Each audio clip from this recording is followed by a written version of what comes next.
السلام علیکم ورحمۃ اللہ وبرکاتہ۔ الحمدللہ ان الحمدللہ نحمده ونستعینه ونستغفره ونعوذ باللہ من شرور انفسنا ومن سیئات اعمالنا من يهده الله فلا مضل له ومن يضلل الله فلا هادي له واشهد ان لا اله الا الله واشهد ان محمدا عبده ورسوله رب اشرح لي صدري ويسر لي امري واحلل عقدۃ من لسانی یفقہوا قولی رب زدنی علما رب زدنی علما رب زدنی علما آمین یا رب العالمین۔ ہر قسم کی تعریف اور شکر اللہ وحدہ لا شریک کے لیے لائق اور زیبا ہے، جو ساری کائنات کا ایک و تنہا خالق مالک مربی اور منتظم ہے۔ درود و سلام ہو انبیاء اکرام پر، جنہیں انس اور جن کی رشد و ہدایت کے لیے مبعوث فرمایا گیا، خصوصاً نبی مکرم رحمت للعالمین امام الانبیاء محمد صلی اللہ علیہ وسلم پر اور آپ کے اصحاب پر۔ معزز سامعین اکرام، آج ہم انشاءاللہ سورہ غاشیہ پڑھیں گے۔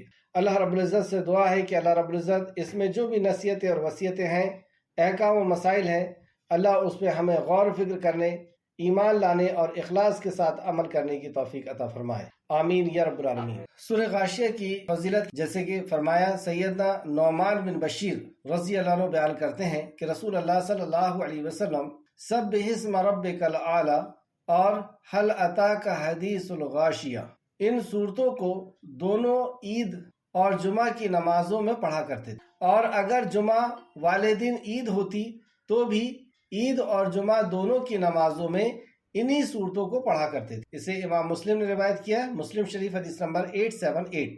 تو بڑے اجتماع میں رسول اللہ صلی اللہ علیہ وسلم ان دو صورتوں کا اہتمام کیا کرتے تھے۔ یہ اس بات کی دلیل ہے کہ ان صورتوں میں بہت سی عبرتیں اور نصیحتیں ہیں جو ایک بڑے مجمع کو خطاب کرنے کے لیے آپ نے منتخب کیا۔ کل ہم نے سبح اسم ربک الاعلی پڑھا تھا، آج سورہ غاشیہ پڑھیں گے۔ اعوذ باللہ من الشیطان الرجیم، اے اللہ ہم تیری پناہ میں آتے ہیں شیطان سے۔ بسم اللہ الرحمن الرحیم، اللہ کے نام سے شروع جو رحمان اور رحیم ہے۔ هل اتاک حدیث الغاشیہ، کیا آپ کو چھا جانے والی قیامت کی خبر پہنچی ہے؟ آپ کو چھا جانے والی کی خبر پہنچی ہے؟ غاشیہ، ابن عباس رضی اللہ عنہ فرماتے ہیں کہ غاشیہ قیامت کے ناموں میں سے ایک نام ہے۔ تفسیر ابن کثیر جلد نمبر 6 صفحہ نمبر 490۔ تو گویا کہ قیامت کے ذکر سے اللہ رب العزت نے بات کو شروع کیا کہ کیا آپ کو غاشیہ کی خبر پہنچی ہے، قیامت کی خبر پہنچی ہے کہ وہ کیسی چھا جانے والی ہے۔ اس سے مراد کہ اس کی ہولناکی کیسی چھا جانے والی ہے کہ چاروں طرف سے اس کی ہولناکی آئے گی، جیسے کہ سورہ دہر آیت نمبر 7 میں ہم نے پڑھا تھا، جو اپنے نظر پوری کرتے ہیں اور اس دن سے ڈرتے ہیں جس کی مصیبت بہت زیادہ پھیلی ہوئی ہوگی، اس کی مصیبت بہت زیادہ پھیلی ہوئی ہوگی۔ یعنی کہیں سورج قریب آ گیا ہے، انسان اپنے گناہوں کو دیکھ رہا ہے، اپنے گناہوں کے بوجھ میں دبا ہوا ہے، اور گناہوں کے مطابق اس کے جسمانی حالات ہیں کہ کسی کا چہرہ سیاہ ہے، کوئی اندھا ہے، کوئی آدھے جسم کو لے کر کے حاضر ہوا ہے، حق تلفی کیا تھا، اور بھی اس طریقے کے اپنے اپنے اعمال میں۔ تو ہر کہیں جہنم کی ہولناکی کہ وہ چیختے اور پکارتے ہوئے آ رہی ہے، تو یہ ساری چیزیں یعنی ہولناکی جو ہے وہ پھیلی ہوئی ہوگی۔ اللہ فرماتا ہے اے لوگو اپنے رب سے ڈرو، بے شک قیامت کا زلزلہ بہت بڑی چیز ہے۔ یعنی قیامت آ کر کے رہے گی اور اس کا زلزلہ بہت بڑی چیز۔ جس دن تم اسے دیکھو گے کہ ہر دودھ پلانے والی اس سے غافل ہو جائے گی جسے اس نے دودھ پلایا ہے۔ اللہ اکبر، یعنی دودھ پیتے ہوئے بچے کو اس کی ماں بھول جائے گی، غافل ہو جائے گی۔ ایسی ہولناکی آپ دیکھتے ہیں دنیا میں بڑی بڑی ہولناکی بھی ہوتی ہے تو ماں اپنے بچے کو نہیں چھوڑتی، لیکن وہ ایسا سخت دن ہے کہ ماں اپنے شیر خوار بچے کو، دودھ پیتے ہوئے بچے کو بھول جائے گی، غافل ہو جائے گی اس سے، اور ہر حمل والی اپنا حمل گرا دے گی، ساخت کر دے گی، اور تو لوگوں کو نشے میں دیکھے گا، حالانکہ وہ ہرگز نشے میں نہ ہوں گی۔ مطلب اس کی دہشت سے ان کی نظریں ایسی ہو جائیں گی اور ایسی ان کی چال ہو جائے گی، ویسا ان کا چہرہ ہو جائے گا کہ لگے گا کہ یہ نشے میں ہے، لیکن اللہ فرماتا ہے کہ وہ نشے میں نہیں ہوں گے۔ اور لیکن اللہ کا عذاب بہت سخت چیز، جہاں وہ رحمان ہے اور رحیم ہے، کریم اور غفور ہے، وہیں اس کی پکڑ بھی بہت سخت ہے، اور جب یہ پکڑ آئے گی تو اسی کا یہاں پر ذکر ہوا، هل اتاک حدیث الغاشیہ، کیا آپ کو چھا جانے والی کی خبر پہنچی ہے، یعنی قیامت کی خبر پہنچی ہے۔ تو یہ قیامت کن کے اوپر آئے گی، کیوں آئے گی؟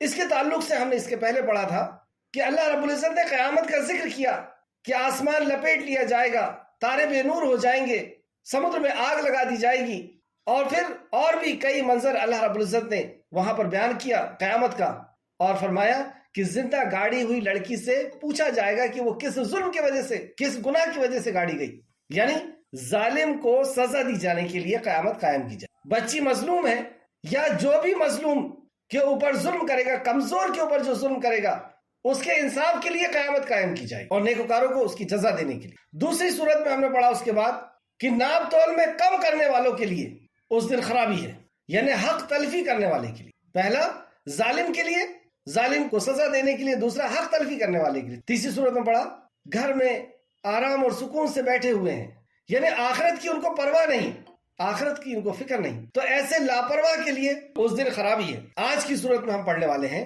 کہ ایسے لوگوں کے لیے اس آخرت میں خرابی ہے کہ نیکی تو نیکی کیے ہیں لیکن سنت کے خلاف ہے، تو گویا کہ وہ نیکی نہیں بن پائی۔ یہ سمجھتے رہے کہ ہم دین کا کام کر رہے ہیں، نیکی کا کام کر رہے ہیں، لیکن وہ سنت کے خلاف تھی، اس لیے سزا کے مستحق ہو گئے۔ جیسے آیت نمبر 2 کے اندر اللہ نے فرمایا اس دن کئی چہرے ذلیل ہوں گے، کئی چہرے ذلیل ہوں گے، اپنے آپ کو چھپا کر کے، جھکا کر کے اور کھڑے ہوئے ہوں گے۔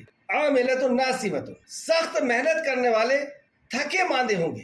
مطلب حشر کے میدان میں جب یہ پہنچے ہیں تو اس دن کئی چہرے ذلیل ہوں گے، ذلت ان کے اوپر چھا رہی ہوگی، اور سخت، ایسا نہیں کہ انہوں نے محنت نہیں کی۔ اللہ نے فرمایا عاملۃ ناصبۃ، کہ سخت محنت کرنے والے اور تھکے ماندے ہوں گے، اس قدر محنت کی ہے کہ تھکے ماندے ہوں گے۔ امام بخاری نے حضرت ابن عباس رضی اللہ عنہ کا قول ذکر کیا ہے کہ عاملۃ ناصبۃ سے مراد عیسائی ہیں۔ بخاری شریف حدیث نمبر 4941۔ عیسائی کیوں ہوئے؟ ان کی یہ حالت کیوں ہوگی؟ کس عمل نے ان کی یہ حالت کر دیا؟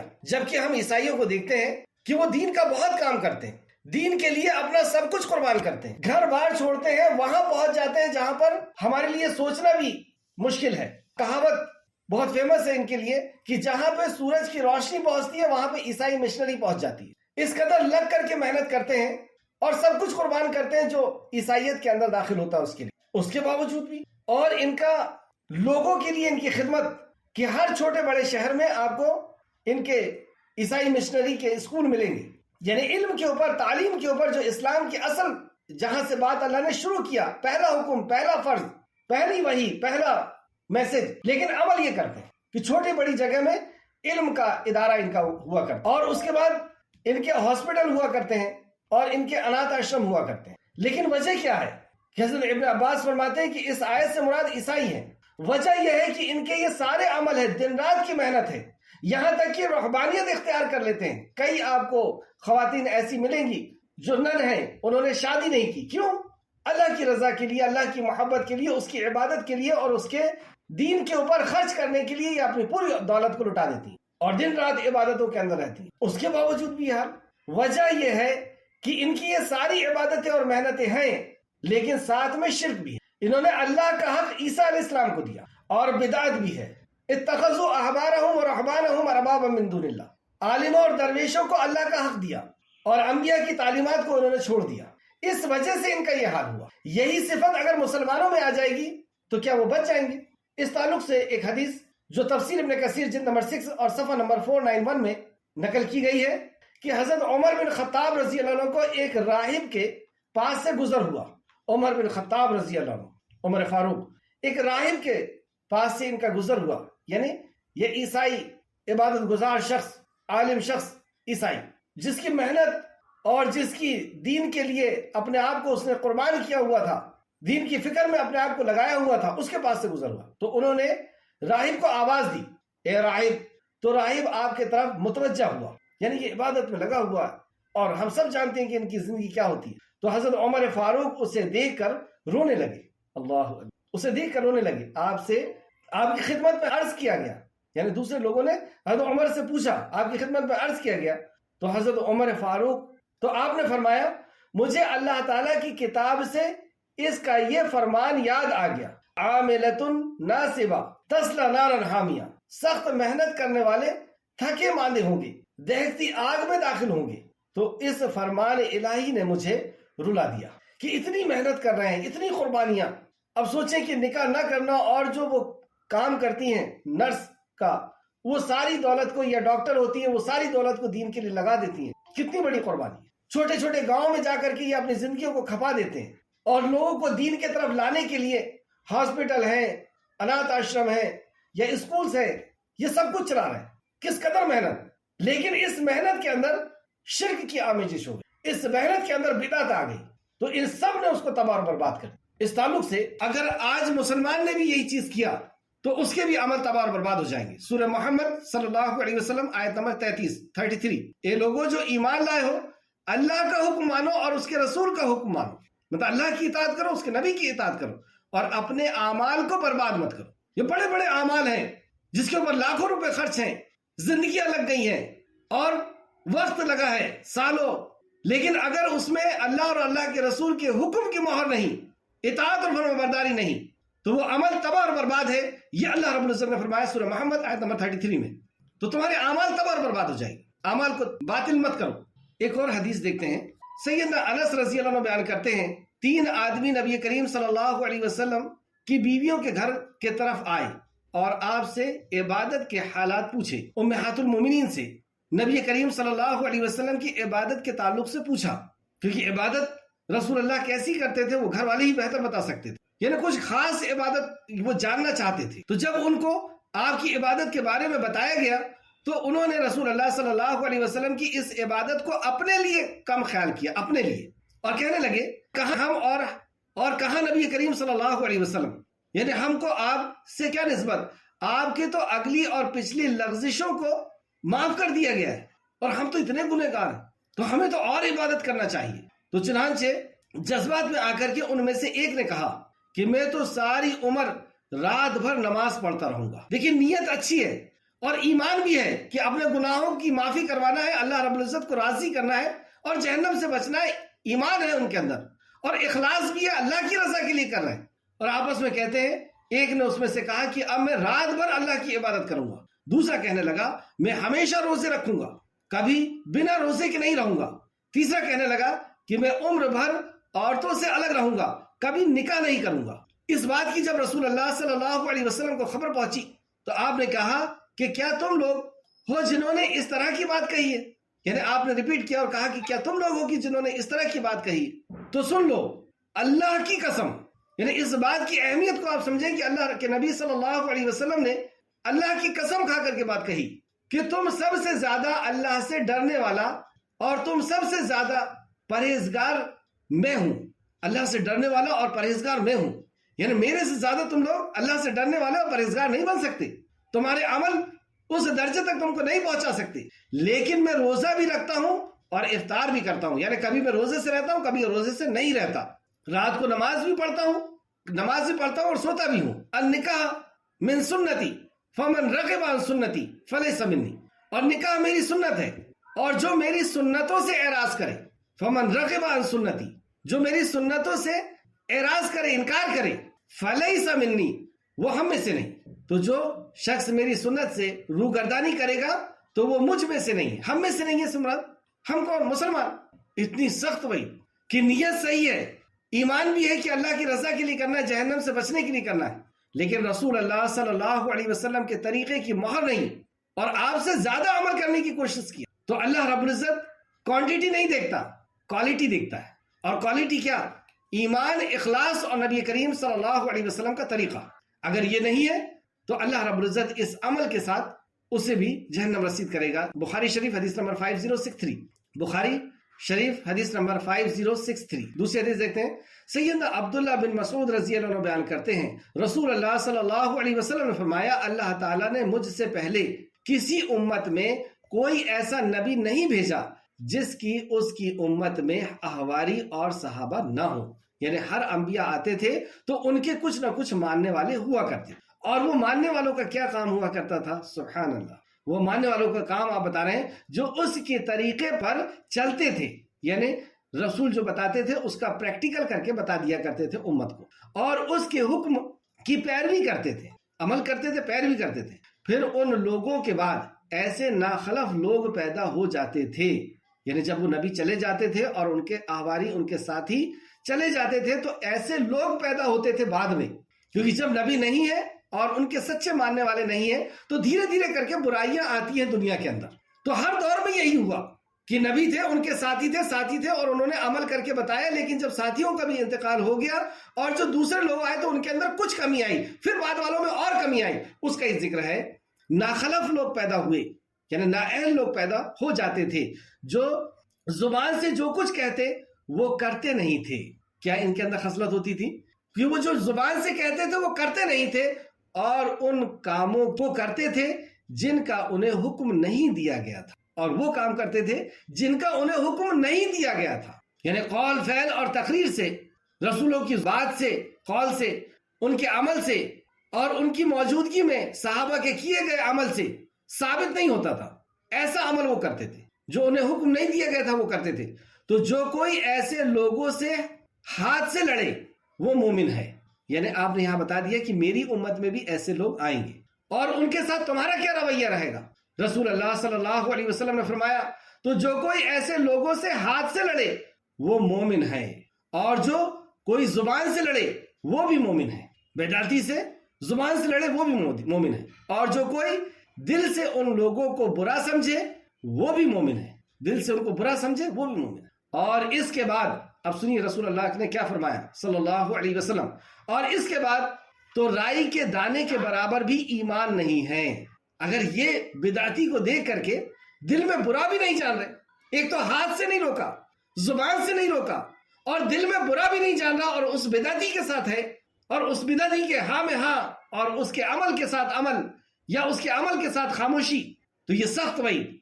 اور اس کے بعد تو رائی کے دانے کے برابر بھی ایمان نہیں ہے۔ مسلم شریف حدیث نمبر 5050۔ یہ آپ سمجھ رہے ہیں، یہ اس آیت کی تفسیر چل رہی ہے جس میں یہ بتایا گیا اس دن کئی چہرے ذلیل ہوں گے اور سخت محنت کرنے والے اور تھکے ماندے ہوں گے۔ مطلب دنیا کے اندر انہوں نے بہت عمل کیے، لیکن وہ سارے عمل رسول اللہ صلی اللہ علیہ وسلم کی سنت کے خلاف تھے، آپ کے حکم کے، آپ کے قول، آپ کے فعل، آپ کی تقریر کے خلاف تھے۔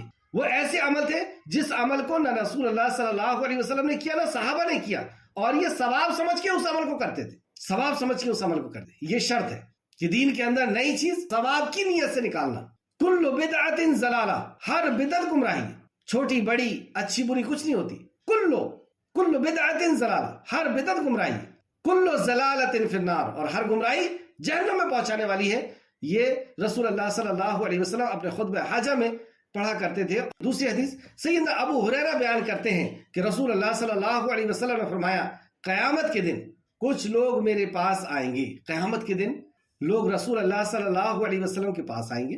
ظاہر سی بات ہے کہ ہم بھی قیامت کے دن حشر کے میدان میں رسول اللہ صلی اللہ علیہ وسلم کو ڈھونڈیں گے، اور صحابی نے پوچھا یا رسول اللہ آپ کہاں ملیں گے؟ تو آپ نے فرمایا کہ میزان کے پاس، آپ نے فرمایا کہ پل صراط کے پاس، آپ نے فرمایا کہ میں حوض کوثر کے پاس تمہیں ملوں۔ تو قیامت کے دن کچھ لوگ میرے پاس آئیں گے تو انہیں حوض سے روک دیا جائے گا، یعنی یہ آ رہے ہیں اور فرشتے انہیں حوض سے روک رہے ہیں، حوض کوثر ہے یہ۔ تو میں کہوں گا اے میرے رب یہ تو میرے ساتھی ہیں۔ اللہ رب العزت سے خطاب کریں گے کہ اے رب یہ تو میرے ساتھی ہیں، یعنی آپ انہیں پہچان لیں گے۔ کیسے پہچانیں گے؟ وضو کے نشان سے پہچان لیں گے، کیونکہ وضو کے نشان چمک رہے ہوں گے اس دن، جہاں تک پانی جاتا ہے وضو کا وہاں تک چمکے گا۔ تو اللہ تعالیٰ کہے گا کہ آپ نہیں جانتے کہ انہوں نے آپ کے بعد کیا کیا نئی چیزیں شروع کی تھی۔ آپ کے بعد آپ کے دین میں جو شریعت، جو حیات زندگی گزارنے کا طریقہ، جو عبادت کا طریقہ رسول اللہ صلی اللہ علیہ وسلم نے بتا دیا تھا، اس عبادت میں دوسرے طریقے بھی نکال۔ تو کیا کیا نئی چیزیں انہوں نے شروع کی ہے۔ یہ لوگ الٹے قدم دین سے پھر گئے تھے۔ یہ نئی چیزیں پیدا کرنا کیا ہے؟ یہ لوگ الٹے قدم دین سے پھر گئے تھے، یہ الٹے قدم دین سے پھر جانا ہے، کوئی چھوٹا موٹا جرم نہیں۔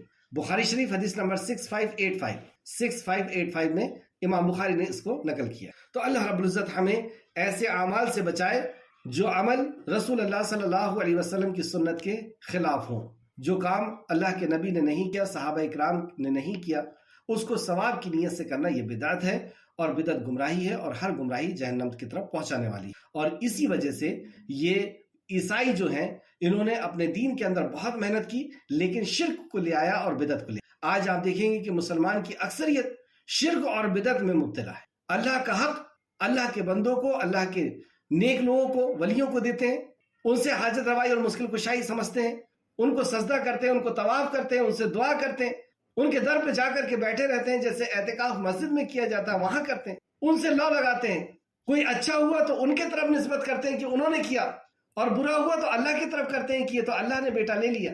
تو یہ شرک کو مسلمانوں نے بھی لے کر کے آ گئے جو عیسائیوں نے لائے تھے، اور عیسائیوں نے حرام اور حلال کا حق اپنے علماء کو دے دیے تھے سورہ توبہ کی آیت نمبر 31 کے مطابق۔ تو یہ بھی شرک تھا، اور انہوں نے دین کے اندر نئی نئی چیزیں ایجاد کی، جیسے رہبانیت۔ اللہ نے فرض نہیں کیا کہ تم بیوی بچوں کو چھوڑ کر کے جنگلوں میں نکل جاؤ دین کے لیے اور اللہ کو راضی کرنے کے لیے۔ تو یہ نئی چیزیں، یہ بھی قرآن میں ذکر ہے کہ اللہ نے نہیں کہا تھا اس بدعت کا، اس نئی چیز کا۔ تو اس وجہ سے سیدنا عمر فاروق رضی اللہ عنہ کا جب اس راہب کے پاس سے گزر ہوا تو اس کی یہ ساری محنتوں کو دیکھ کر کے وہ رونے لگے کہ اتنا سب کچھ کرنے کے باوجود بھی یہ بیچارہ جہنم میں جائے گا، اور کہتے ہیں اپنے ساتھی کو کہ اس کو دیکھ کر کے مجھے یہ آیت یاد آ گئی، وجوہ یومئذ خاشعہ عاملۃ ناصبہ۔ اس دن کئی چہرے ذلیل ہوں گے کیونکہ اپنی مرضی کا عمل کر کے آئے، اور سخت محنت کرنے والے اور تھکے ماندے ہوں گے، اس قدر محنت کی۔ اب ان کی سزا کیا ہے؟ صرف یہی نہیں کہ یہ منہ اتارے ہوئے کھڑے ہوں گے بارگاہ رب میں، اللہ رب العزت کی بارگاہ میں، اتنے میں نہیں چھوڑا جائے گا۔ تسلا نارن حامیہ، دہکتی آگ میں داخل ہوں گی، وہ آگ جس کی ایک چنگاری اس دنیا کے اندر آ جائے، اس ارتھ کے اوپر آ جائے تو پوری پرتھوی کو، پورے ارتھ کو جلا دینے کے لیے کافی ہے۔ اس کا ایک زہریلی چیز اگر پھنکار مار دے تو کوئی چیز اگنے سے قاصر ہو جائے گی، کوئی چیز اگ نہیں پائے گی۔ ایسی سخت آگ جو اس دنیا کی اس سے 69 گنا تیز آگ ہے، اس میں اس کو جھونکا جائے گا، جبکہ اس نے پوری زندگی خوب عبادتیں کی، سب کچھ قربان کیا، لیکن رسول اللہ صلی اللہ علیہ وسلم کے طریقے پہ نہیں۔ یہ کوئی چھوٹا موٹا مسئلہ نہیں ہے۔ تسلا نارن حامیہ، تو بہتی آگ میں اس کو داخل کیا جائے گا۔ تسقا من عین آنیہ، انہیں گرم کھولتی چشموں کا پانی پلایا جائے گا۔ جب اس آگ میں، اب ہم دیکھتے ہیں کہ یہ چھوٹی سی لپٹ یا گرمی ہمارے حلق کو سکھا دیتی ہے، پیاس لگتی ہے، تو 69 گنا تیز آگ میں جب جائیں گے تو ان کی پیاس کا کیا عالم ہوگا، اور موت کو بھی موت دے دی جائے گی، موت بھی نہیں آئے گی، اور جلنے کے بعد اللہ رب العزت ان کو باقی رکھے گا، جیسے سورج جل رہا ہے لیکن باقی، تو جلنے کے بعد بھی ان کا جسم باقی رہے گا، اور پیاس کی شدت ایسی ہوگی کہ وہ ایسا گرم پانی پیئیں گے، جس کے تعلق سے آگے بھی آیت آنے والی ہے، تو انہیں گرم کھولتے ہوئے چشمے کے پانی پلائے جائیں گے۔ اب وہاں کی گرمی سے کھولے گا جو پانی، اس کی شدت کیسی ہوگی؟ فرشتے جب ڈول میں لا کر کے اس کے سامنے رکھیں گے تو اس پانی سے جو لپٹ نکلے گی، اس کا چہرہ کی جو اسکن ہے وہ جل کر کے اس میں گر جائے گی۔ ان کا طعام، ان کا کھانا صرف خاردار جھاڑی ہوگی۔ اب جب ان کو بھوک لگے گی تو ان کو جھاڑ زنکار یا زقوم، جیسے اللہ رب العزت دوسری جگہ فرمایا، انہیں ایسا کھانا دیا جائے گا جو بدبو والا ہوگا، جو پیٹ نہیں بھرے گا، تو ان کا طعام صرف خاردار جھاڑی ہوگی۔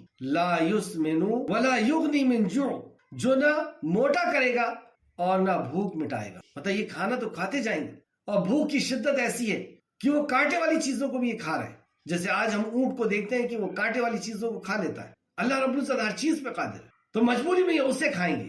دوسری جگہ سورہ کہف آیت نمبر 29، یہ جہنم کیسی جہنم ہے، اس کے اندر کیسے عذاب ہے، اور اگر وہ پانی مانگیں گے تو انہیں پگھلے ہوئے تانبے جیسا پانی دیا جائے گا، پگھلے ہوئے تانبے جیسا پانی، جو چہرے کو بھون ڈالے گا، مطلب چہرے کے قریب لے کر کے جائیں گے، چہرہ بھن جائے گا، گر جائے گا، پگھلا ہوا تانبا، یہ پانی ہے۔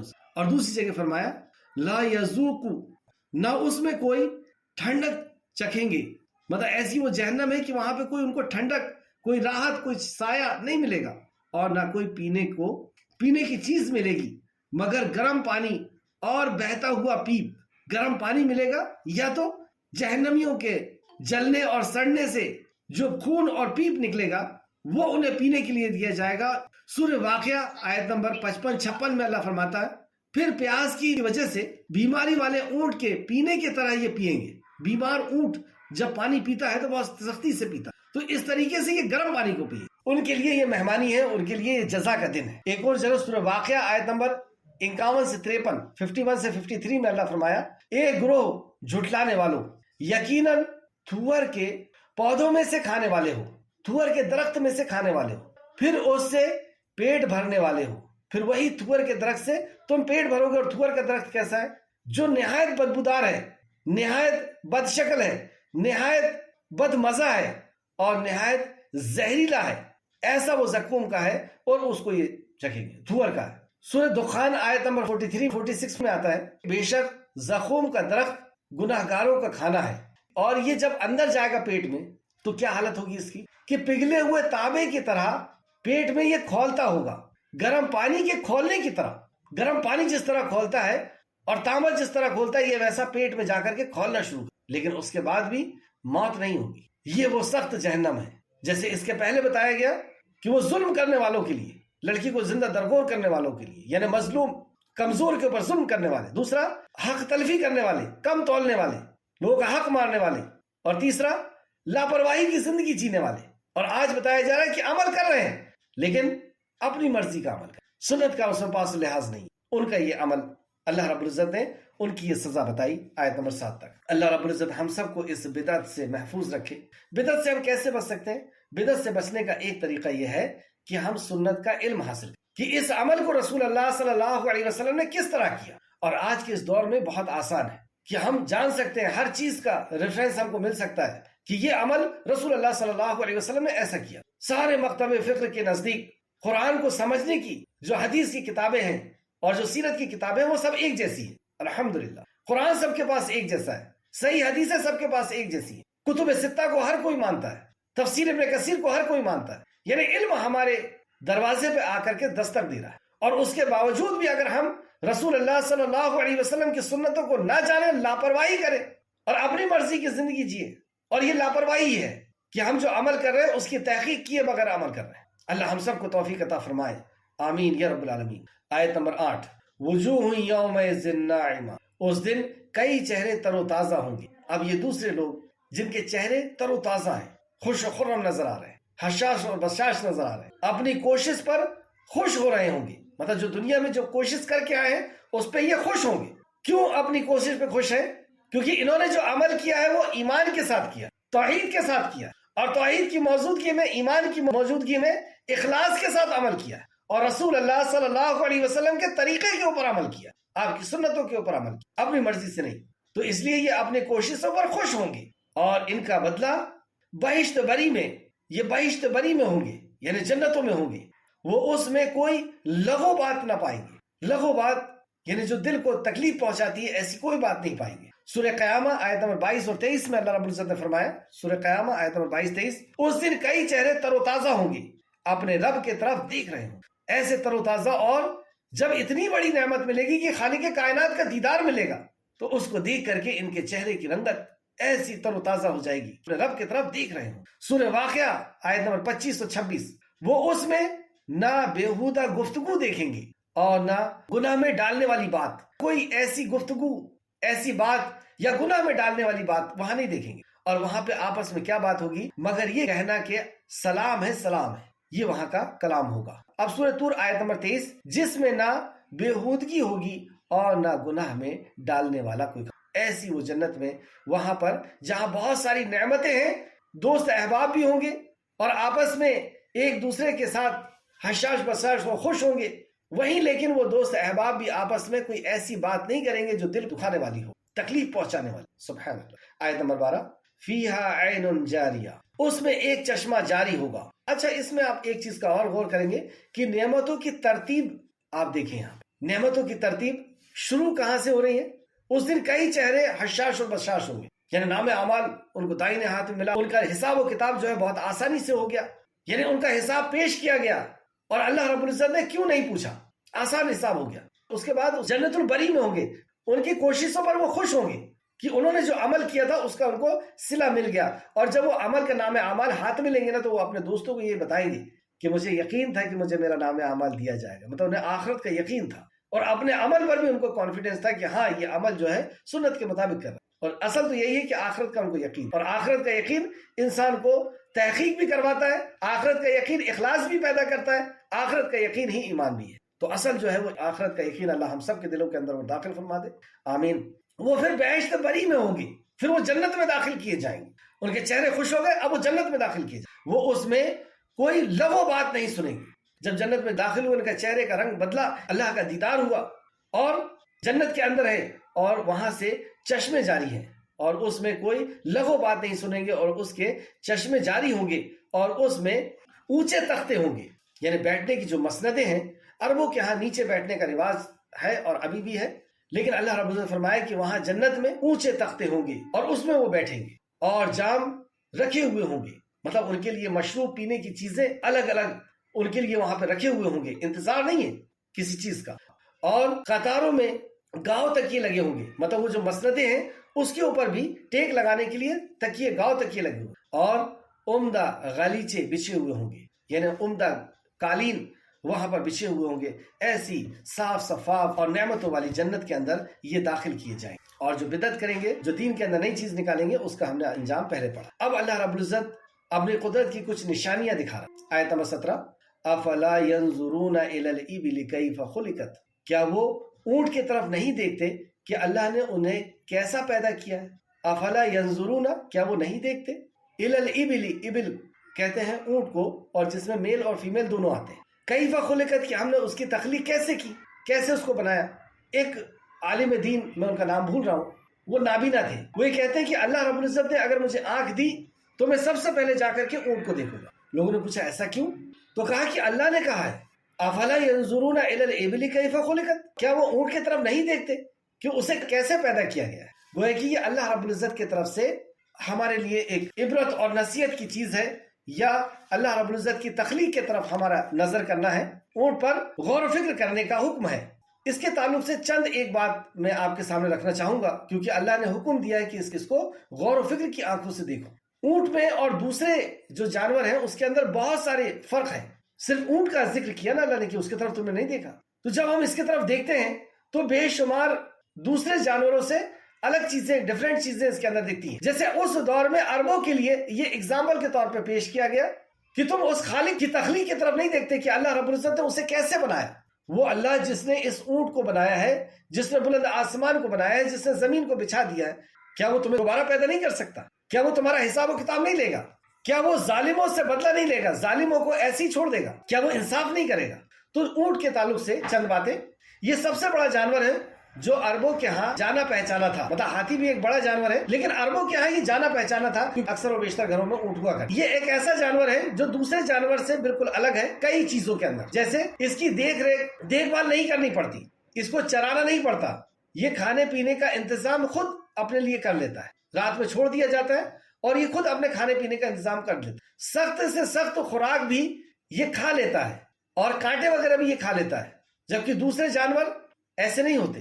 عربوں کے ہاں پانی کی پریشانی ہوا کرتی ہے اور پانی کم ہوتا ہے، خاص طور پر سفر کے دوران میں، تو یہ پانی کی ایک بڑی مقدار اپنے اندر اکٹھا کر لیتا ہے، یعنی 7-8 دن تک کا پانی اپنے اندر اکٹھا کر کے اور اسی سے پیتا رہتا ہے، یہاں تک کہ اگر سفر میں کوئی ایسی جگہ میں پھنس جائے کہ پانی نہیں مل رہا ہے تو اس کی جو تھیلی ہوتی ہے پانی کی الگ سے ایکسٹرا، اس میں اتنا اچھا صاف ستھرا فلٹر پانی ہوا کرتا ہے، جیسا رکھتے ہیں ویسی رہتا ہے کہ اس کا مالک بھی اس میں سے پانی پی لیتا ہے، ایسا صاف ستھرا پانی۔ یہ ایک بار میں 130 لیٹر پانی صرف 10 منٹ میں پی لیتا ہے، یعنی کام میں یہ جلدی کرتا ہے، پانی بھی پینے میں اس قدر جلدی ہے اس کے کہ 130 لیٹر پانی صرف 10 منٹ میں پی لے۔ پانی کی کمی سے اس کا جسم متاثر نہیں ہوتا، یعنی بلڈ سرکولیشن اس کا فرق نہیں پڑتا، اور اس کے علاوہ اس پر بیٹھنا مشکل نہیں ہوتا۔ اس پر بیٹھنا ہو تو اس کو بٹھا لیتے ہیں اور اس کی ٹانگیں میں 2 گھٹنے ہوا کرتے ہیں جس سے یہ آرام سے بیٹھ جاتا ہے اور اس کے اوپر پھر آسانی سے بیٹھا جا سکتا۔ بوجھ لے کر کے یہ بہت آسانی سے اٹھ جاتا ہے، مطلب بہت بھاری بھاری بوجھ بھی اس کے اوپر رکھ دیں اس کے باوجود بھی اٹھ جاتا ہے، یعنی 8-9 من بوجھ اٹھا کر کے یہ چلتا ہے، 8-9 من بوجھ اٹھا کے چلتا ہے، اور چلنے کی بھی اس کی انداز ایسا کہ رات بھر چلتا ہے، دن بھر چلتا ہے، 500 میل کا سفر یہ طے کر سکتا ہے۔ قرآن میں بھی اللہ رب العزت نے فرمایا کہ تم دیکھو گے کہ حج کرنے لانگر اونٹ پر بھی لوگ چلے آ رہے ہیں، لانگر ہو گیا اونٹ لیکن پھر بھی چل رہا ہے اور دور دراز سے حاجیوں کو لے کر کے خانہ کعبہ پہنچ رہا ہے۔ اتنا مضبوط، اتنا بڑا ہونے کے باوجود بھی ایک بچہ اسے چلا سکتا ہے، اسے ڈرائیو کر سکتا ہے، ایسا مطیع اور فرما بردار بھی اللہ رب العزت نے تمہارے لیے اس کو بنا دیا۔ صحرا کی گرمی میں سفر کرتا ہے، اور وہ گرمی کیسی 55 ٹیمپریچر میں بھی چلتا رہتا ہے، لیکن یہ کہ گرمی کا بھی اثر اسے نہیں ہوتا، ایسی گرمی کا بھی اثر اسے نہیں ہوتا۔ ریت پر چلتا ہے اور ریت تب کر کتنی گرم ہو جاتی ہوگی، اس ریت کے اوپر یہ چلتا ہے۔ اس کے پاؤں میں اللہ رب العزت نے ایسی صلاحیت رکھی ہے، اس کا پاؤں گپتا نہیں ہے، اس میں پھنستا نہیں ہے، ایسے اس کے 2 کھر آپ دیکھیں گے اس کو، اور ضرور دیکھیں، کیونکہ ہمارے رب نے فرمایا کہ کیا تم نے دیکھا نہیں تو دیکھیں اس میں عقل حیران ہو جائے گی. وقت کی قلت کی وجہ سے چند چیزیں میں نے نوٹ کیا ہے. بڑی بڑی گاڑیاں ایسے جو گرمی کا موسم ہوتا ہے اور ریت ہوتی ہے تو اس میں بڑی بڑی گاڑیاں اس گرمی سے بیٹھ جاتی ہے, پہیے دھس جاتے ہیں. اور ایسے دور میں بھی لیکن یہ ریت کے طوفانوں میں مشکل وقت میں آسانی سے چلتا ہے, جیسے ریت کا جہاز ہوئی ہے. یہ بغیر کھائے پیے چلتا رہتا ہے, بغیر کھائے پیے. کیسا؟ اس کی پیٹھ پر اس کی چربی ہوتی ہے جو 40 کلو تک اکٹھا کر سکتا ہے, اور یہ چربی اکٹھا ہوتے رہتی ہے. جن دنوں میں اسے خوب کھانے پینے کو ملتا ہے اس دن میں یہ کھا پی کر کے خوب موٹا ہو جاتا ہے. اور اب یہ جب سفر کے لیے چل رہا ہے, اچھا یہ خوراک اس کی کتنی ہے؟ 30 سے 50 کلو اس کی خوراک ہے. اور جب اچھے دن ہوتے ہیں تو خوب کھا پی کر کے اپنے آپ کو تندرست کرتا ہے اور چربی اکٹھا ہوتی ہے. اور جب یہ سفر میں نکلتا ہے اور راستے میں اسے کچھ کھانے کے لیے نہ ملے کیونکہ ریگستانی سفر ہے, اللہ اکبر, ایسے دور میں ایسی جگہ میں اور اللہ رب العزت نے ایسی سواری عطا کی, اس کے باوجود بھی تم یہ کہتے ہو دنیا اپنے آپ بن گئی, اپنے آپ چل رہی. کیا ایسے جانور کو اپنے آپ بن گیا؟ ایسی سخت ماحول کے مطابق اس کو ڈھالا گیا, کس نے ڈھالا اس کو؟ تو یہ جب چلنا شروع کرتا ہے تو صرف 2 کلو کھانے پر بھی یہ بس کر لیتا. خوراک جبکہ 30 سے 50 کلو تک ہے, لیکن صرف 2 کلو کھانا بھی اس کو ملے تو اس پہ بھی اپنی گزر کر لیتا. سخت سے سخت حالات میں بھی یہ سفر کرتا رہتا ہے. یعنی وہ جو چربی ہے وہ اس کو انرجی کا کام دیتی, یا وہ اچھے دور میں جب اس نے کھایا پیا تھا تو وہ انرجی اس کو اتنا چلاتی ہے. اللہ اکبر. اب اس کے جو جسم ہے اس کے تعلق سے چند باتیں, اور میں نے بہت کم چیزیں آپ کے سامنے پیش کیا ہوں. لمبی گردن اونچے درخت سے کھانے میں مدد کرتے ہیں, اور لمبی گردن اس کے سر کو ریت سے بچاتے ہیں, کیونکہ گردن لمبی ہوتی ہے اور جب ریت اڑتی ہے, آندھی آتی ہے اور ریت اڑتی ہے تو ریت اس طرح بھی اڑتی ہے کہ ایک جگہ سے دوسری جگہ ٹیلا بنا دیتی ہے, پہاڑ بنا دیتی ہے. تو بعض دفعہ اتنی تیز اڑتی ہے کہ انسان اس میں دب جائے, ڈوب جائے, ایسی بھی ریت اڑتی ہے. لیکن اس کے باوجود بھی یہ آسانی سے چلتا رہتا ہے, اپنی گردن کو اوپر کر لیتا ہے تاکہ ریت اس میں زیادہ نہ پڑے. لیکن پھر بھی جب ریت اس کی آنکھوں تک پہنچتی ہے تو اللہ اکبر, اس کی آنکھ کو اللہ نے کیسے بنایا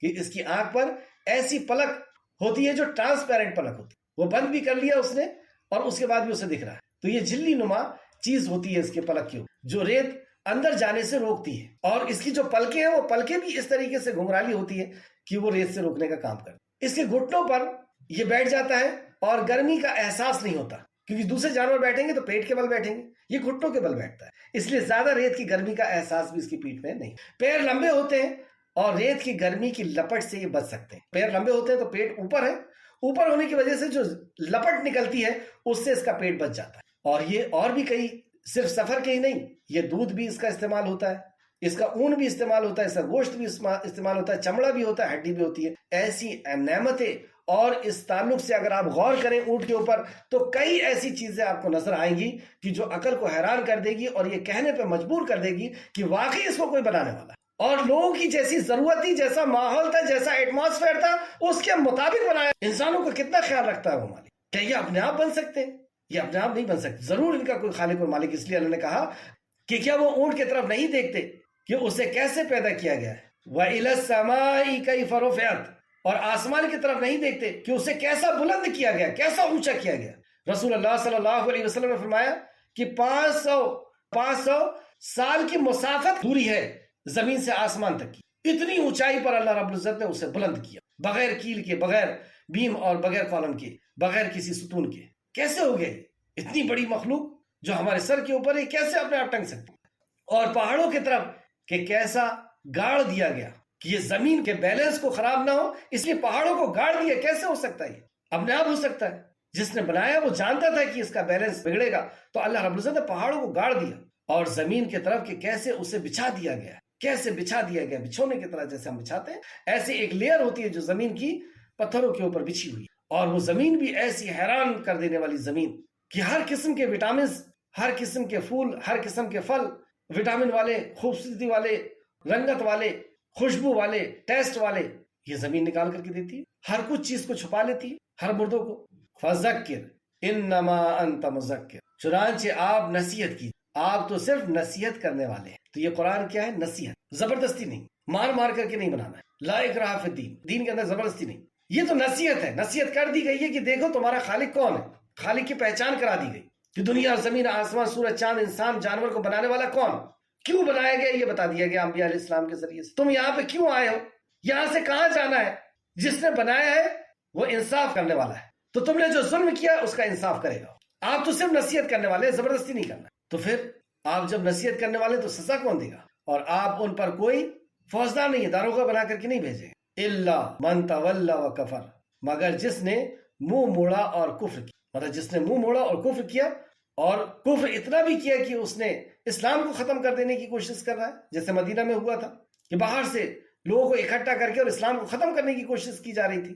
تو کہا مگر جس نے منہ موڑا اور کفر کیا، تو اس کے لیے اللہ کے حکم سے پھر انتقام بھی لیا گیا، جرم کو روکا گیا. تو اسے اللہ بہت بڑا عذاب دے گا جس نے کفر کیا، جس نے انکار کیا. مگر جس نے منہ موڑا اور کفر کیا اس کے لیے کیا ہے؟ تو اسے اللہ بہت بڑا عذاب دے گا. انا الینا ایابہم، بے شک ہماری ہی طرف ان کی واپسی. کتنی کلیئر بات کہ جدھر سے تم آئے ہو ادھر ہی تمہاری واپسی. اچھا کوئی جب مر بھی جاتا ہے نا تو مشرک سے بھی کہو کہ کہاں گیا، تو وہ آسمان کی طرف کہتا ہے اوپر گیا، اوپر والے نے بلا لیا، اوپر سے آیا تھا. وہ یہ نہیں کہتا کہ وہ فلاں جگہ چلا گیا جہاں سے منت مانی گئی تھی، ایسا نہیں کہتا. تو بے شک ہمارے ہی طرف اس کی واپسی ہے، مطلب وہیں سے آیا ہے. واپسی مطلب کہ جہاں سے نکلا تھا وہیں واپسی ہے، وہاں سے آیا تھا وہیں اس کو جانا ہے. ثم ان علینا حسابہم، پھر بے شک ان کا حساب لینا ہمارے ذمے، یعنی آپ کے ذمے نصیحت کر دینا ہے، پہنچا دینا ہے، بتا دینا ہے، نصیحت کر دینا ہے، اور ہمارے ذمے حساب لینا ہے. اور اللہ جب حساب لے گا تو کیسا سخت ہے، ذرے ذرے کا حساب لے گا. لیکن اللہ جس کے لیے چاہے گا اس کے لیے آسان بھی کر دے. اور وہ لوگ ہوں گے جو اللہ رب العزت کی توحید پر جمے ہوئے ہوں گے، اس کی رسالت پر جمے ہوئے ہوں گے. اللہ رب العزت ہمیں ہمارا حساب آسان کر دے. اللہم حسبنی حسابا یسیرا، آمین یا رب العالمین. یہاں پر سورہ غاشیہ کی مختصر سی تفسیر مکمل ہوئی. اللہ رب العزت سے دعا ہے کہ اللہ رب العزت ہمیں جو کچھ بھی پڑھا اور سمجھا اس پہ ہمیں اور زیادہ غور و فکر کرنے کی تو توفیق عطا فرما، اور ہمیں اخلاص کے ساتھ عمل کرنے کی توفیق عطا فرما. آمین یا رب العالمین. السلام علیکم ورحمۃ اللہ وبرکاتہ.